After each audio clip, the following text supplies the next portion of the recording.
More and more people are using bikes as a way to commute to work, but some are parking them along signs and other fixed objects that aren't that permanent. Thieves are using bolt cutters and other tools in order to pry them away, and it doesn't take them that long in order to do that.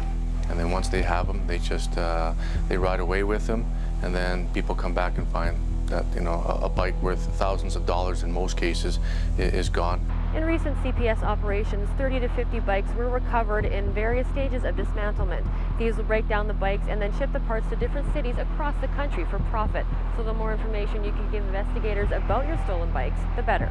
It's important to register your information, to have the serial number, keep your receipts, and also photograph your bike. A lot of people upgrade parts on their bikes and they're very unique to that bike. So it's important to have a visual for identification purposes when we do eventually recover some of these bikes.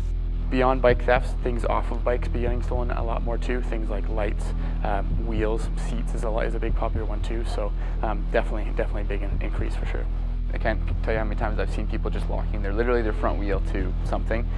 Also making sure it's a very sturdy bike rack that's bolted to the ground. You see sometimes people having bikes locked up to just normal street signs. I always kind of cringe a little bit when you see that, because those are sometimes the signs aren't even bolted down all the way. So those ones are sometimes easy to get through as well. When choosing a lock for your bike, think about how long you will be parking it for. If you're just the type of person who's in and out of a coffee shop, in and out of a grocery store, that kind of thing, the cable lock that's really popular is totally fine for that. In reality though, that is just designed to stop someone from literally walking away with your bike. They're the lowest security level, they're the easiest to get through.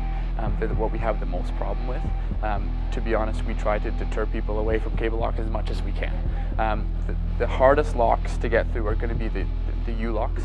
The reason why they're not as popular is because they're also the most inconvenient to carry. And remember, where you park your bike can make a difference. Park your bikes in a well-lit area where there's quite public. That way people should be able to see if someone's using bolt cutters or any other tools to get through the locking mechanisms. Bike thefts continue to rise, and it's important to protect your property. Now, Crime Stoppers could pay you a cash reward of up to $2,000 for information on this or any unsolved crime, the recovery of stolen property, drugs, or the arrest of any wanted person. Your tips are anonymous and completely confidential. You can talk, type, or text your information in. For Go Calgary, I'm Lisa Wolansky.